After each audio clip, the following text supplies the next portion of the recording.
And welcome back to Iron Sports.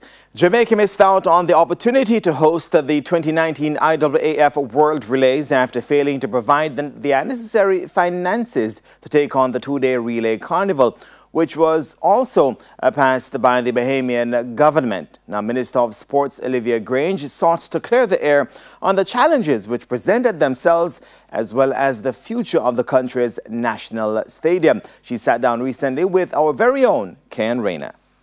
Minister, I know you were trying to land the World Relays for next year. What is the situation as we speak?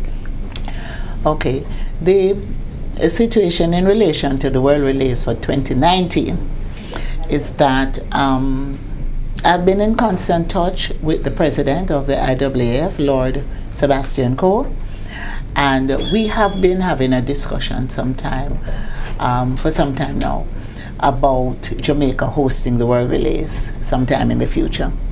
And we had our sights set on 2021. It so happened that the Bahamas indicated that they could not host the 2019 event. And so we were exploring the possibility of hosting it in Jamaica, which means we would have had to bring forward the plans for the renovation of the National Stadium, and we would have had to gone out and secure the funds. It would have cost over $6 million United States dollar just to finalize the arrangements with IAAF. And in addition, we would have to now locate the funds and bring forward our 3-year development plan for the National Stadium, which that plan is to be in phases. So we made an effort. We looked at what the numbers would be. I was in discussion to see if we could negotiate some special arrangement with the IAAF, considering that they were in a difficult situation not having a host, because the host who normally have the event was no longer interested. So we entered into discussions. I'm sorry. And I was in discussion with the president, and of course J3s, which would have to be involved, was in discussions at another level. And up to 2 weeks ago, we were still exploring what the possibilities were. Eventually, the president and I agreed that we may not have enough lead time to put everything in place. What the negotiations we were looking at, those arrangements weren't possible at this time, and that we probably should go back to the original plan, and that is to allow ourselves enough time to put things in place to host the event in 2021. When would this decision have taken place that it is no longer feasible? 2 weeks ago, while I was in China, I spoke with the president and we came to that understanding. But I did say to him, give me another few days, when I get back to Jamaica, for me to make a final decision. When I got back to Jamaica, I tried to reach the president of the J3s, and he tried to reach me, but we were both unsuccessful in connecting. Now, one has to understand, an arrangement like this is a collaborative effort. So what would happen is government would sign a guarantee. We would set up a local organizing committee, of which the J3s would be a part of that committee. And they would be primarily responsible for the technical aspect. And the local organizing committee, for which I would appoint a chair, would be responsible for the overall management of the event. I see where Dr. Blake preempted me in speaking to the press. I thought I was a little unfortunate, because we can a glass can be half empty or half full. So one can be either disappointed or one can express the fact that we have made a wise decision not to pursue doing it hastily in 2019, but rather allow ourselves adequate time to properly plan, to properly budget for the event, and to ensure that we are structured and well organized going forward. Clearly, Dr. Blake would have been disappointed that it didn't work out in the short term.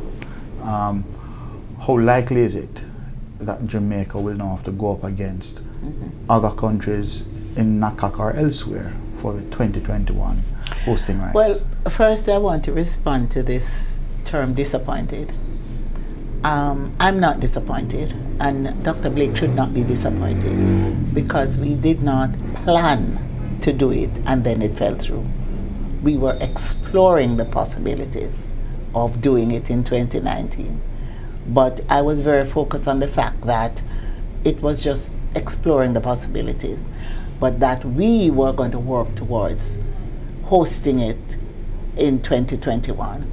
And so I have started those discussions. In fact, that's how the discussion started in the first place, with IAAF. And then it just so happened that because the Bahamas pulled out, we were exploring a possibility of going for next year.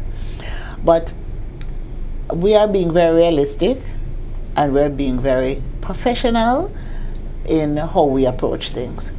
And to do a good job, we need to allow ourselves the time to ensure that we do a good job, because it would be a little disruptive as well for the track and field season. And it also would impact on the International Invitational Meet, which J3As have organized over the years. And that meet in itself has not done well in terms of support. And they keep having a problem at the end of the meet where they're not able to cover all their costs. And so even that particular meet needs some revision and some consideration as to what they should be doing about it going forward. You make mention of that, and I know that they've had financial problems in the past of paying the appearance fees and prize monies and so on. The government has always, both government contributed. This is something that the government plans to continue in terms of the contribution that they make to this meet and others. Yeah. Well, that meet originally started as a meet that was initiated by the government, you know, with the involvement of the J3As. At that time, Howard Aries was alive. And over the years, what has happened is that the J3As has now set up a company that now owns the event. So to an extent, it is a private effort, just like the racers meet.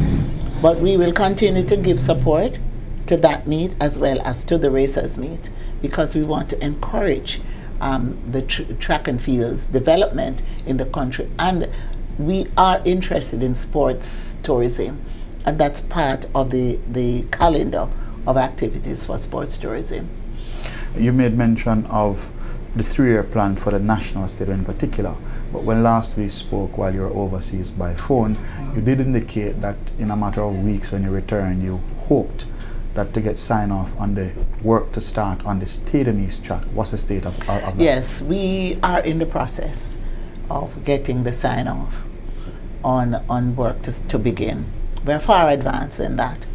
And I, in fact, got instructions from the Prime Minister, a matter which was discussed at Cabinet, that we must fast forward on the plans for the development of the stadium, because, for example, the Grand Gala event and during Boys and Girls Champs, we just do not have adequate seats. And so I have been given the mandate to fast track the development. So we will, in fact, be moving more expeditiously to get the overall development of the National Stadium on track.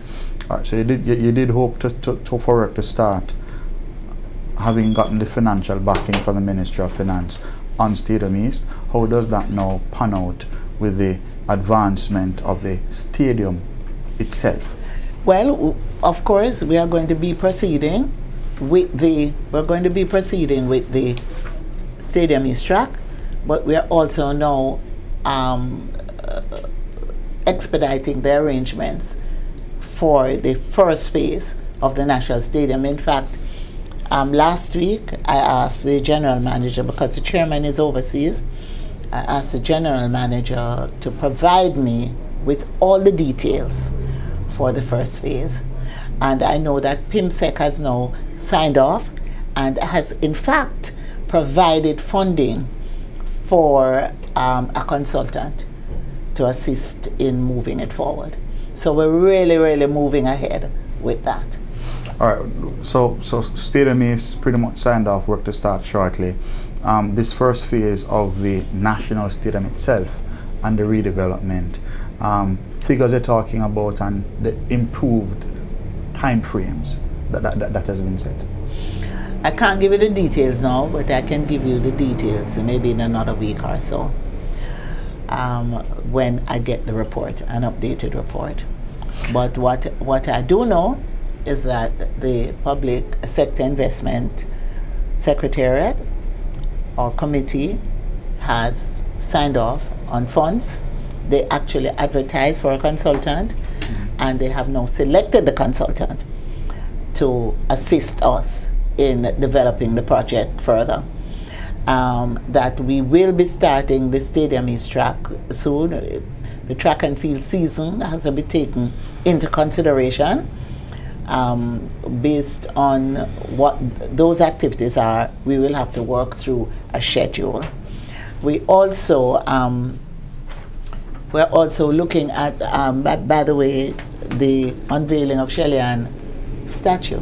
Yes. In October when she comes back from her tour. So I